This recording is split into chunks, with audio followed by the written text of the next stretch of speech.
And the NASCAR Nationwide Series will be at O'Reilly Raceway Park in Indianapolis. That's Saturday night, 7:30 Eastern on ESPN. And, of course, Sprint Cup Series coverage, Brickyard 400, presented by Golden Corral, next Sunday, noon Eastern on ESPN. And then the IZOD INDYCAR Series will be at Edmonton next Sunday at 5 Eastern over on Versus. Nothing's changed up front. Right now it is still Justin Wilson leading Helio Castroneves. No trouble for Takuma Sato as he has hit the runoff area. He's out of harm's way. You can see where he is at the end of turn 3, and we have our first full course caution. And Marty, it looked like he had damage to the right front when the car was rolling to a stop. It looks like the right front wheel has been dislodged for some reason, so we'll have to find out what happened, if it was a mechanical or if he's impacted the wall. And here's our answer right now. Two cars trying to fit in the same area, and usually that's a bad scenario. And for Takuma Sato right now, he ends up being taken out. And that's both KV Racing teammates right there. That's not going to go over well because that is now the 19th incident of contact involving this team this year. To give you an idea, Dreyer Reinbold said they had a bad year last year with 15 for the entire season, and it will be the 6th DNF alone here in the 10th race for Takuma Sato as we have our first full course caution. Takuma obviously not happy as we get ready to go back to green flag racing through turn 11. Here comes your leader, Paul Tracy, and the Canadian fans are standing in the front grandstand cheering on their local hero. He drove it in very hard down into turn 1. The back end of the car almost started to slide around a little bit. Remember, he did not come in for the pit lane. His tires might be a little warmer than the ones that have fresh tires on there, but for Paul Tracy, he's going to have to pedal that thing extra hard, as right now, power is going to... Oh, contact! Look out! Castroneves has contact with Vitor Mira, and he is hard into the tire barrier at turn 3. Is about the same location where he started his contact last year, as there is Tim Cindric looking on the monitor. And, you know, that was somewhat similar to what happened last weekend at Watkins Glen with Dixon trying to go around Castroneves. Unfortunately, it was Castroneves on the backside this time. You have to time those passes correctly so you don't end up getting your front wing into the rear of the car that you're trying to pass. The Halmaltro safety crew on the scene, and they're checking on Helio, making sure that he is okay. There's the view from high above, and you can see how hard he went in because the contact moving all of those tire barriers a full car length back from where they were. And you can see Helio moving inside the cockpit. They will take their time to make sure everything is okay with Helio.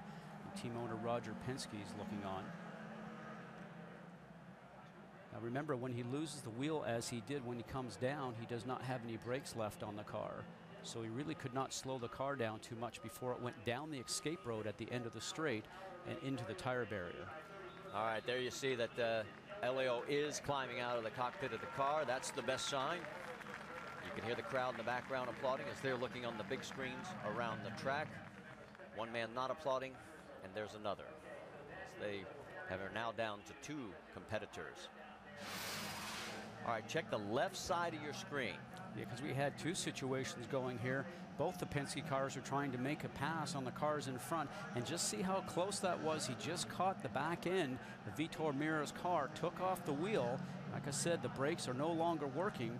He is slowing the speed somewhat, but when you go into the tire barrier, it's still an impact. You're right. If you take a look at last week's race where Scott Dixon, he clipped, it wasn't as severe a damage. They cut tire and also had wing damage, but nobody got launched like this. Yeah, and a moment before that happened, we were watching Will Power trying to go around Dario Franchitti. So both the Penske cars were trying to make a major pass at the end of the straightaway. So our second caution, as we have now completed the 22 of 85 laps, and you can see that the crews are getting the damaged vehicle out. Helio is inside that safety vehicle. He'll make the mandatory trip to the infield care center. We'll get an update on his condition as soon as we can. Paul Tracy, again in front of the hometown fans, brings them around as we get ready to work on lap number 26. And we are back to green flag racing here in the streets of Toronto.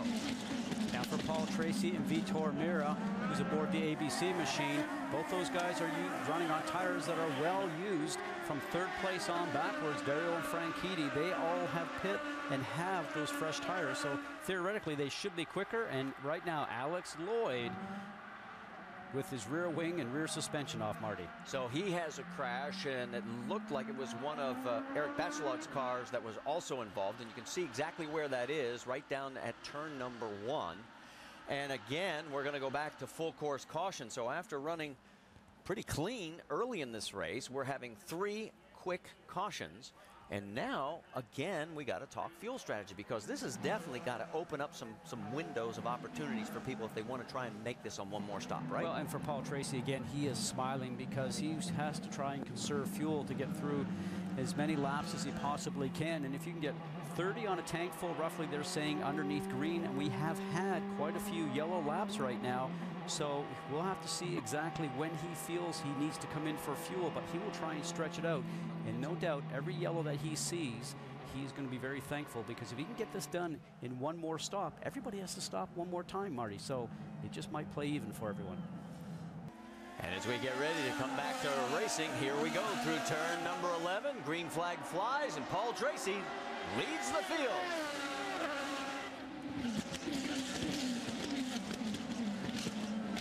Franchitti with Will Power right behind him. Vitor Mira is in 4th.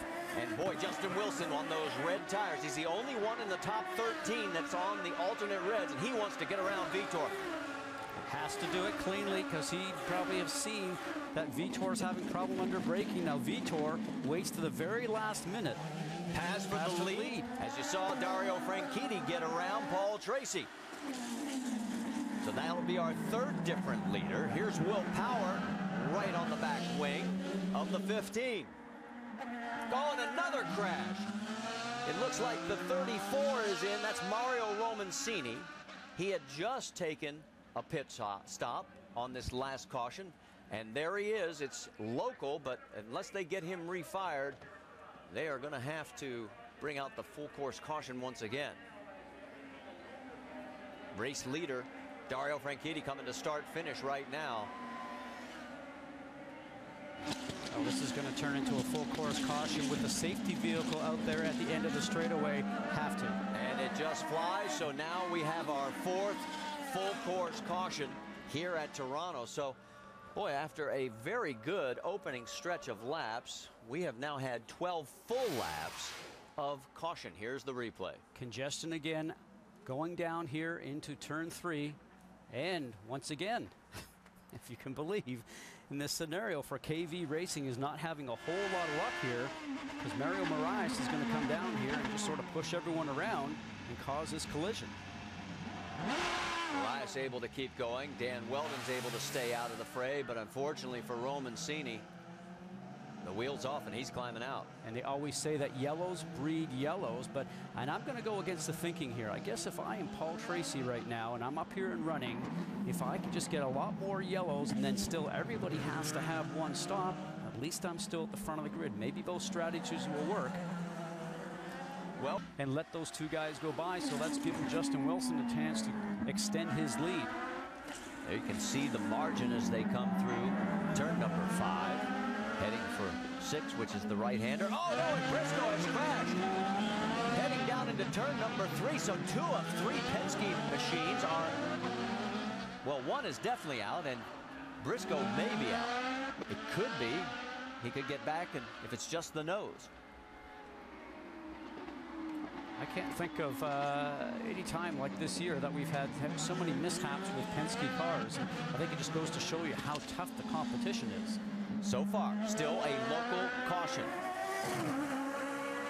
Let's get a quick update on Ryan Briscoe's situation. Jamie, what are you hearing?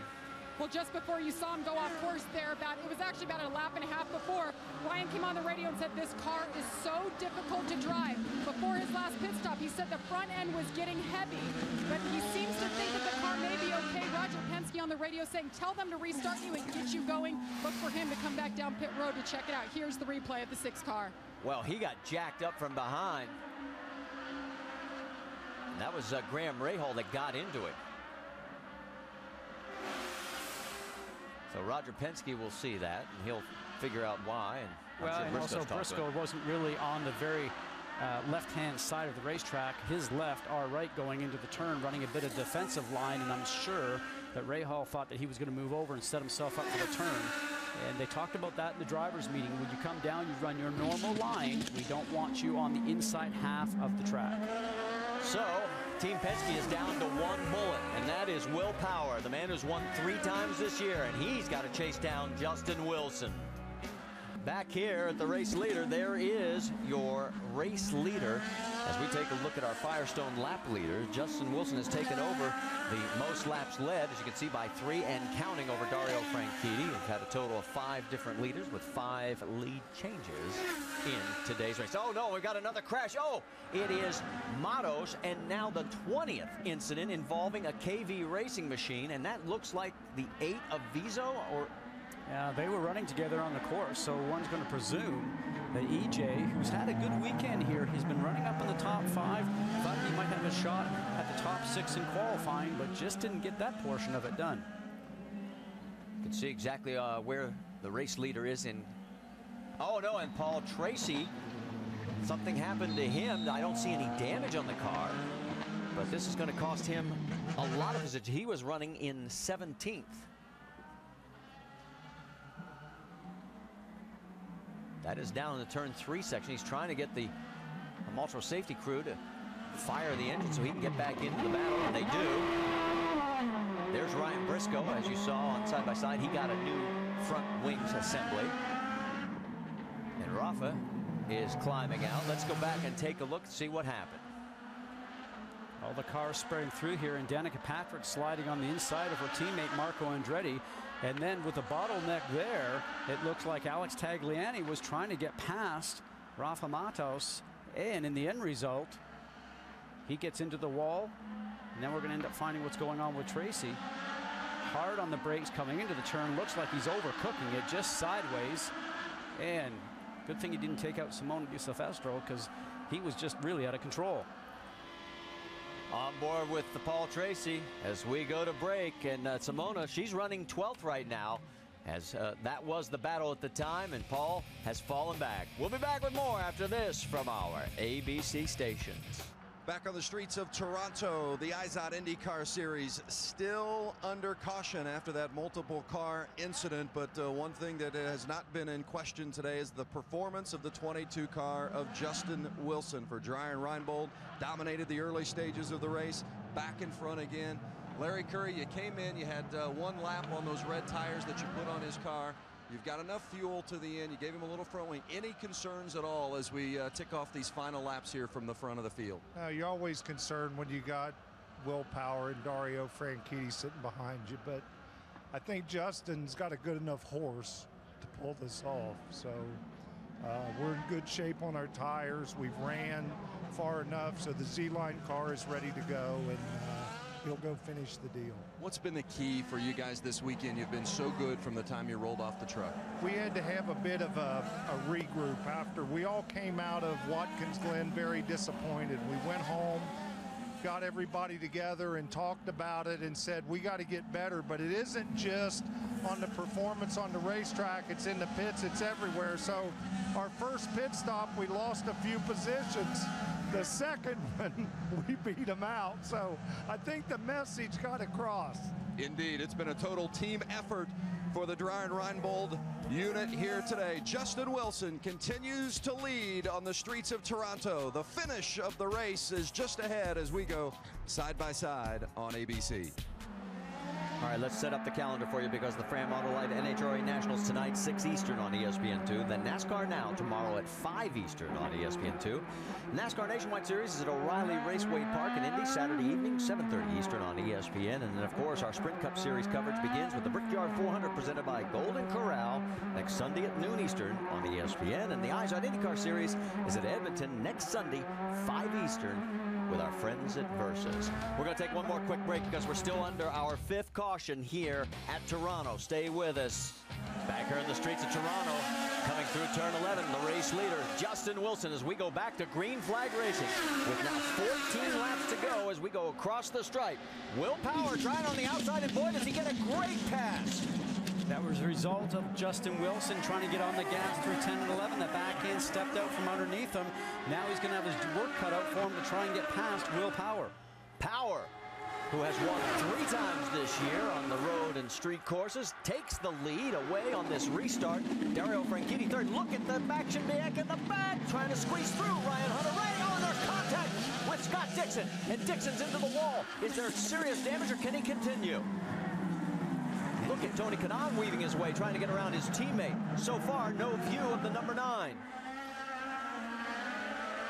Dixon is still in that corner, we're being told by officials. And there he is. And yes, there's damage. So for Scott Dixon, who is 3rd in the points coming into this race, he has got damage on that right front suspension. Oh, it's Justin Wilson is turned around. That is at the exit of turn number 8.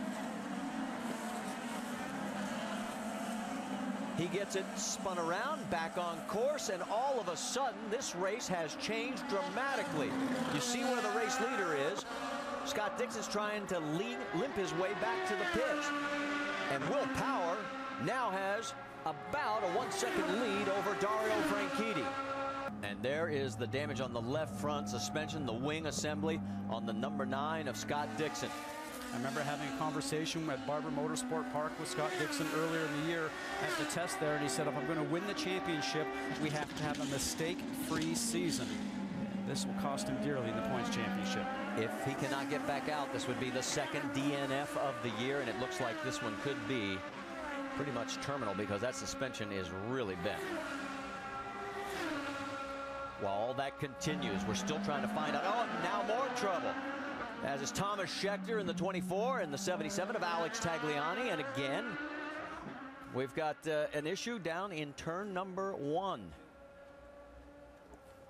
So we're trying to, as I mentioned just before this one happened, we're trying to find any video as we get a full course caution. And it is now our 6th. We had 5 last year. All right, first, let's show you what happened with Scott Dixon as they head for turn 3.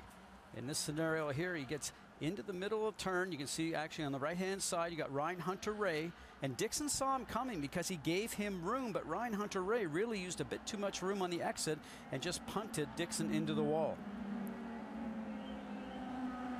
And you can see right now, Scott Dixon does not have any steering whatsoever. He's trying to get himself back. And give him credit for not causing a full course yellow. He got the thing into reverse and was able to get himself around into pit lane. All right, let's see what happened to Justin Wilson. Take us back on, this will be our first look at this. And there he is. Coming through the corner. Oh. Looks like he was carrying his speed in too far. From that angle that we look at, he was quite a ways away from the inside of the wall, which is the apex. You can see he's just a couple cars ahead. Just a little bit wide on the back section, but the back end seems to come around for some reason. That was just a lot of oversteer on entry into the turn. And he was on the concrete, and the guys have told us it's like being on ice. If anything goes wrong, and here's what happened on the 3rd and final incident, all on the same lap, basically. Here we are heading down to turn 1. You know, in this scenario right now, I mean, this sport is really becoming a contact sport. 2 cars going to go for the same piece of real estate, and in the end result, you take them both out. On board with Marco Andretti. He says, thank you, guys. I'll pass both of you. All right, so now you know exactly what happened to all of them, and we've still got 11 laps to go. We had 5 cautions for 15 laps. This year we're at 6 with 20, but there's your race leader. Can he make it 4 in a row? Stay with us. There are 4 wins on the season.